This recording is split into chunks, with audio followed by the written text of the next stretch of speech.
Hello students, आज हम लोग डिस्कस करेंगे कि आप बैंकिंग के एग्ज़ाम के लिए या सीजीएल एग्ज़ाम के लिए एडिटोरियल को किस हिसाब से पढ़ेंगे। आप जानते हैं कि एडिटोरियल कितना यूज़फुल हो जाता है सीजीएल जैसे एग्ज़ाम्स के लिए या बैंकिंग के लिए, तो मस्ट है, आपको पढ़ना ही चाहिए। लेकिन आपको पढ़ने का तरीका क्या होना चाहिए, कॉम्प्रिहेंशन को कैसे पढ़ेंगे या वर्ड मीनिंग्स। बेसिकली आज हम लोग वर्ड मीनिंग्स के बारे में ही बात करेंगे, वो कैप के बारे में।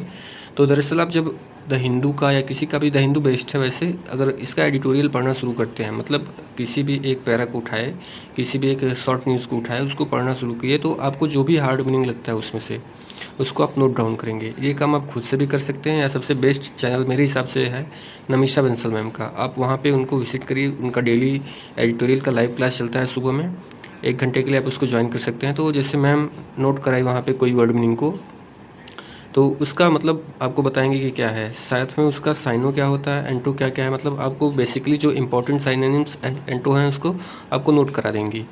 और इसका एग्जांपल भी आपको बता देंगे कि कैसे, मतलब आपको सेंटेंस मिलेगा, उसको आपको फाइंड करना रहेगा।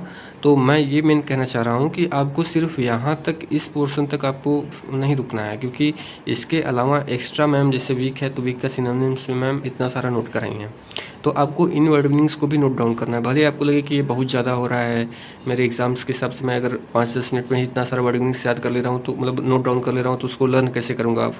तो आपको लर्न नहीं करना है, बेसिकली आपको इसको नोट डाउन करना है, डेली 5 मिनट का रिवीजन करना है आपको। इसका मतलब ये है कि आप डेली इस सभी वर्ड मीनिंग्स के साथ गो थ्रू होते रहेंगे। तो आपको जब भी पेपर में आपको ऑप्शंस के थ्रू उसको सॉल्व करना रहेगा, तो जब भी पेपर में आपको सामने कोई वर्ड मीनिंग आएगा तो आप उसको पहचान लेंगे कि अच्छा ये वीक के सिनोनिम्स से रिलेटेड है, या ऐसे में पढ़ा था इसको। कुछ भी आप इसको निमोनिक्स बना के पढ़ सकते हैं, जैसे मैंने पेज पे बना करके इसको भी अपने हिसाब से याद करने के लिए छोटे छोटे पार्ट्स में डिवाइड किया हुआ है। आप इसको चाहें तो एक कॉपी पे या ऐसे ही पेज पे डिवाइड कर सकते हैं डेली क्लास के हिसाब से, जैसे भी आपको सही लगे। तो बेसिकली आपको ये देख के घबराना नहीं कि अरे बहुत सारी वर्ड मीनिंग्स में हम नोट करा दे रही हैं, इतना ज़्यादा है। तो वो सारा वर्ड मीनिंग्स आपको रिपीट मोड में दिखेगा कि आज जो नोट किए हैं आप, हो सकता है कि कल फिर से किसी न किसी सेंटेंस में उसका यूज हुआ हो, या कहीं ना कहीं आपको देखने के लिए मिल जाएगा।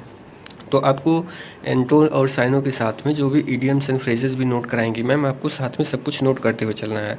जैसे देखिए अब यहाँ पे डेसिमिनेशन का ये एंटो साइनो हो गया, एग्जांपल हो गया, बस एक अलग से डिस्ट्रॉय का साइनो लिखवाई मैम, तो इतना सारा वर्ड मीनिंग्स इससे रिलेटेड हो गया है।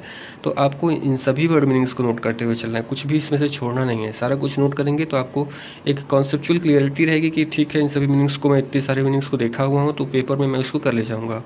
और ये सब कुछ द हिंदू के वर्ड मीनिंग्स है, तो समझ सकते हैं कि इसकी इंपॉर्टेंट कितनी ज़्यादा है। आप बैंकिंग के एग्ज़ाम के लिए ले लें या फिर एसएससी के सीजीएल के लिए, तो मस्ट ही है, क्योंकि जिस हिसाब से पेपर का लेवल बढ़ता हुआ जा रहा है, तो आपको द हिंदू का एडिटोरियल पढ़ना चाहिए। ठीक है, आज की इन्फॉर्मेशन के लिए बस यही था। बाकी चैनल सब्सक्राइब करिए, आगे इन्फॉर्मेशन आपको मिलती रहेंगी पढ़ाई से रिलेटेड। ठीक है, थैंक यू।